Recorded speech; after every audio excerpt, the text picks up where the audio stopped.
Всем привет! Я покажу, какое изделие я придумала, взяв за основу изделие, которое мы придумали вместе с Анастасией в проекте «Кружевной бой».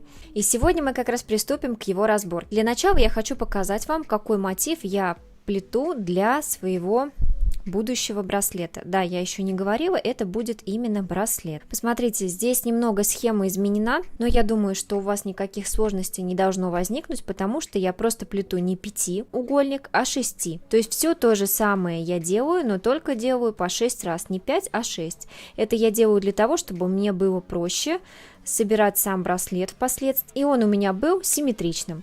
Посмотрите, для работы мне понадобилось всего лишь 4 мотива.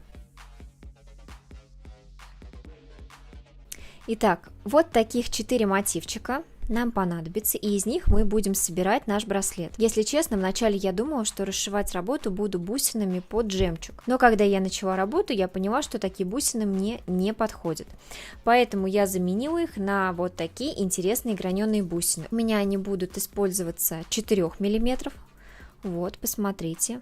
А также возьму 6 мм большие красные бусины. Вот такие. Они послужат у меня для серединки нашего браслета. То есть мне их понадобится всего лишь 4 штуки. А вот таких бусин нам понадобится уже больше. По 6 штук на каждый из мотивов. То есть всего нам понадобится 24 штуки. Здесь я бусины не отсчитывала, я просто их насыпала. Посмотрим, хватит мне их или нет.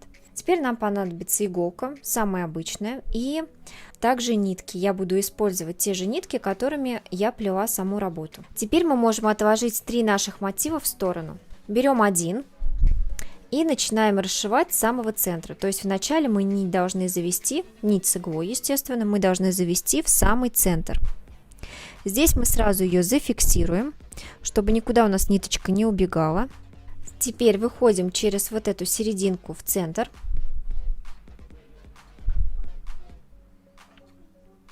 И надеваем одну из 4-миллиметровых бусин. Далее мы должны прихватить одну сторону и вторую, чтобы у нас вот здесь вот была притянута бусина посерединке, чтобы не было пространства. Здесь у нас есть соединительное пико. Мы проходимся в одну сторону вначале. И пряча нить под нашу работу, проходимся в противоположную сторону. Бусина у меня не совсем круглая, но это ничего страшного. Мы подтягиваем аккуратненько, и все, серединка у нас готова. Теперь мы приступим к расшивке боковых частей. Они у нас будут расшиваться достаточно просто. Для начала нам нужно будет выйти на изнанки, поэтому мы аккуратно заводим иглу.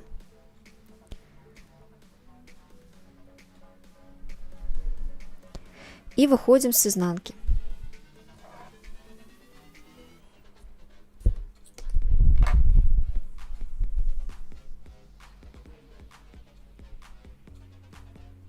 Вообще данная работа, я бы сказала, не особо-то и требует расшивки, потому что сам мотив, он уже довольно самостоятельный, и расшивку его можно даже испортить, поэтому будьте аккуратны с выбором цвета. И вообще, когда плетете вот такие вот, видите, многослойные, близко располагающиеся друг к дружку изделия. Потому что если неправильно расшить, вся вот эта вот воздушность изделия может пропасть.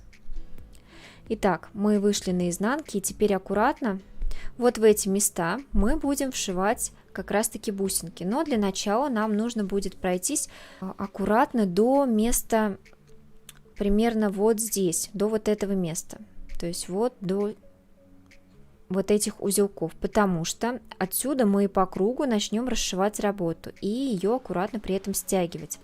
Смотрите, если вы не спрячете аккуратно нить, то она у вас будет торчать. Я это буду делать в узелки. Немножко увеличу, конечно, по скорости, чтобы это было чуть побыстрее, но смысл в том, чтобы вам аккуратно с изнанки, то есть вот с внутренней части, прошивать в узелках вот эту нить, чтобы ее было максимально незаметно.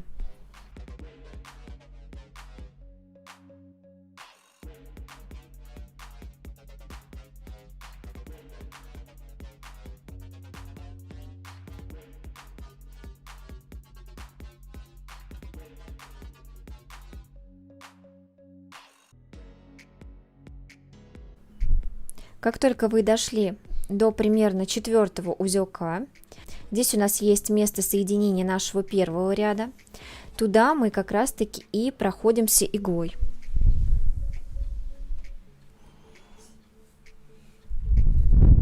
Вот, посмотрите.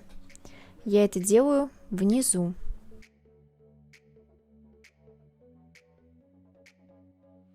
И выхожу как раз-таки иглой в кольцо.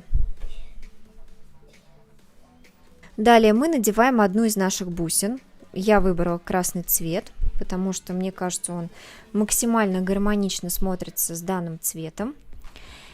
И теперь бусину мы будем вшивать в противоположную сторону, то есть под самим лепестком, чтобы не было заметно, как раз-таки опять в место соединения. Вот, посмотрите. Видите?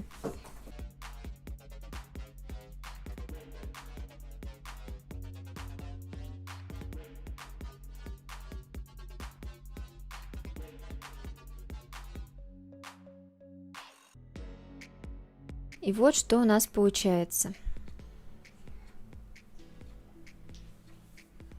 Переворачиваем работу и видим, что у нас здесь будет в промежутке как раз таки видна бусинка. Если вам очень хочется, можно добавить дополнительно бисер вот в эти лепестки. То есть взять, например, 2 бисеринки и вшить их вот сюда, потому что одной будет, скорее всего, недостаточно. Но я этого делать не буду. Мне очень нравится вот эта легкость изделия, я хочу ее сохранить.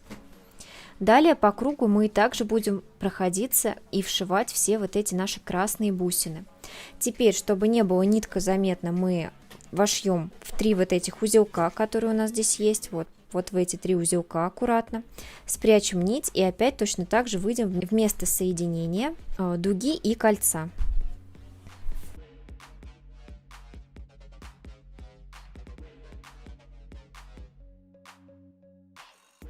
Посмотрите, я вышла в место соединения и теперь, пряча под лепестком вот этим нижним, нашей изнанкой, я прохожусь, протаскиваю иглу.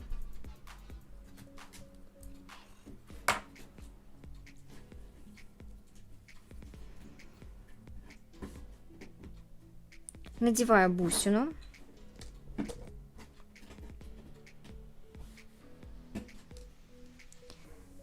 И также, пряча под нашим лепестком, пришиваю в место соединения уже следующей дуги. Вот здесь, где колечко у нас начинается, в основании, туда же я опять и вшиваю.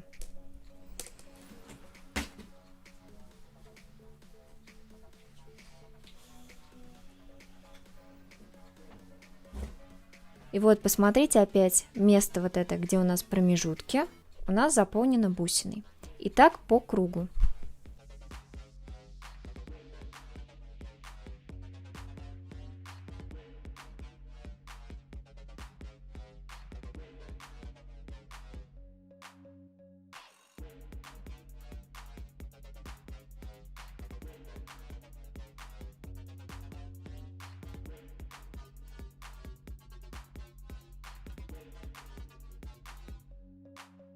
Вот хочу, кстати, показать вам, что второе колечко я нить прятала именно в верхнюю часть. В принципе, разницы я особо не заметила, то есть смотрите, как вам больше удобней.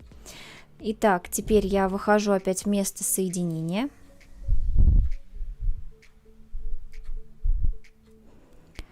Прохожусь под лепестком и вшиваю бусину.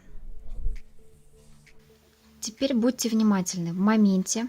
Посмотрите, когда у меня остается прошить еще вот 2 штуки, получается, вот таких вот наших 2 комбинированных кольца на дуге. В моменте, когда я прошиваю 4-й узел, я беру второй мотив, подкладываю вот так же изнанкой и соединяю его таким же мотивом, только с другой стороны получается, и сразу же прошиваю также в 4-й узел.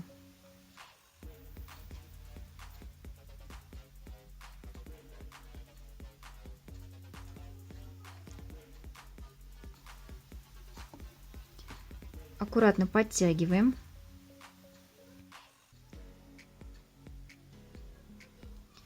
И еще раз проходимся уже в расшитую работу.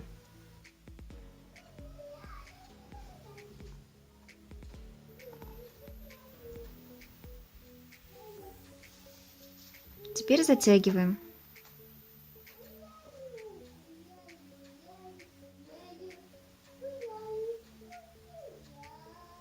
Переворачиваем работу на лицевую сторону. Вот что здесь у нас происходит сейчас. Теперь мы дальше расшиваем работу до конца, получается, вот здесь. И также я вам покажу, как мы потом соединим вот эти два мотива до конца, потому что так просто пришить их, это будет немножко странно, согласитесь. А если мы разошьем как раз-таки вот эти части, то будет выглядеть довольно интересно. Итак, я дошила как раз-таки до второго места соединения, и теперь мы соединим его также со следующим мотивом, также в 4-й узел.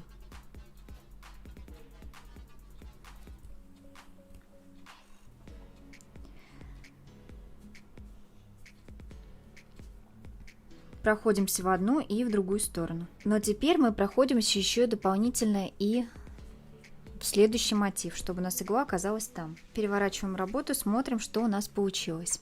Теперь нам явно не хватает всего лишь одной бусины или даже двух. Сейчас посмотрим. Я думаю, здесь стоит вшить, скорее всего, средних бусины по 4 мм. И я думаю, я возьму их, скорее всего, уже не красные, а блестящего оранжевого цвета. Переворачиваем наизнанку и аккуратно через узелки проходим до места соединения. Вот здесь вот. Посмотрите, здесь у нас как раз-таки есть пико соединительное. И с обратной стороны оно также имеется. Вот в эти места мы и будем вшивать. Для начала я в колечко немножко прошиваю до места соединения. Конечно, расшивка это всегда дело довольно кропотливое, не все ее любят. Вот смотрите, я прошила 2 узелка, теперь перехожу, получается, на вот это колечко уже, вот оно. Аккуратно, чтобы не было видно нить.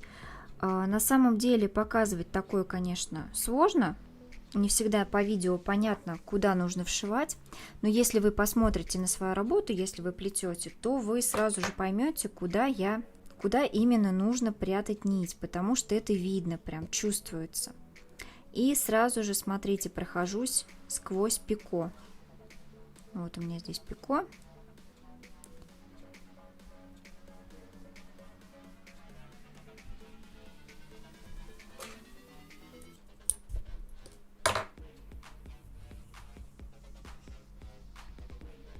Теперь выхожу на лицевую сторону и надеваю нашу бусину. У меня она ярко-оранжевого цвета, но не совсем такой яркий цвет, немножко приглушенный скорее. И вшивать я это буду в противоположную сторону, также в пико. Просто раз и вшила.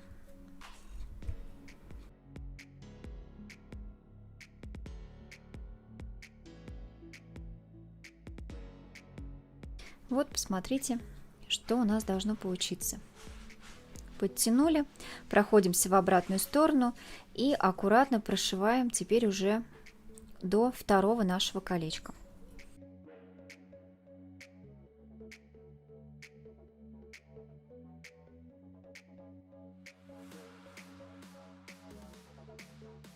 Вот я подтянула хорошенько нить, и вот как раз-таки наша работа. Смотрите, она у вас немножко может загибаться, но я это в работах очень люблю, потому что тогда у нас на работе проступает дополнительная выпуклость. Мне это очень нравится, потому что вот этот расшитый мотив, он более выпуклый, нежели вот этот. Теперь мы уходим на изнанку, просто проходимся. И теперь здесь очень аккуратно нужно пройтись в узелки до следующего колечка. Я прям делаю 2 стежка небольших, их более чем достаточно. Кстати, сразу оговорю, что вы можете этого не делать. Я немножко не продумала этот момент, и скорее лучше здесь не прошивать как раз таки по лепесточку, а просто пройтись в основании вот этого колечко нашего комбинированного и вшить сразу бусину красного цвета. Так вы окажетесь на противоположной стороне. И при расшивке прихватите боковую часть. Вот и все. Это будет даже проще. И нить у вас будет более незаметной. Но так как я немножко почему-то не подумала в момент расшивки, у меня такое бывает. Как говорится, хорошая мысля приходит после.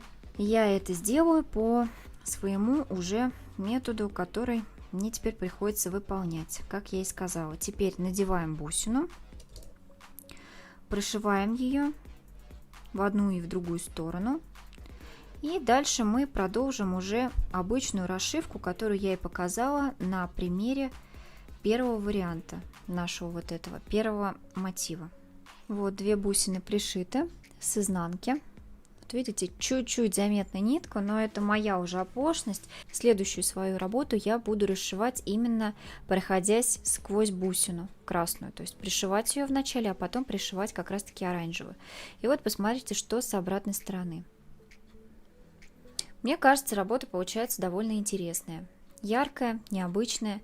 Если взять какие-нибудь более повседневные приглушенные цвета, то браслет может быть прям совершенно ежедневным, то есть подо все. Если взять какой-нибудь серый с синим, либо серый со светом, либо наоборот какие-то рыжеватые коричневые оттенки, то это будет более повседневный вариант. А так, такой цвет я буду носить именно под блузку, она у меня есть похожего цвета.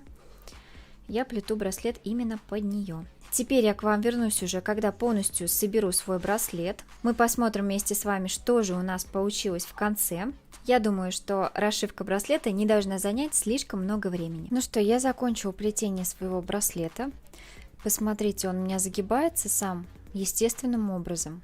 Это все благодаря самой расшивке. Застежку я не стала делать сразу. Скорее всего, я прикреплю ее на днях. И, кстати, если вы до сих пор не подписаны на мой инстаграм, то советую вам это сделать, потому что очень часто я анонсирую там свои работы, а также показываю в сторис все то, что я выполняю на данный момент. Ну что же, я надеюсь, что данный мастер-класс был интересным и полезным для вас. Если же он вам понравился, то подписывайтесь на канал, ставьте лайки. А на сегодня я прощаюсь с вами. До новых встреч. Пока-пока.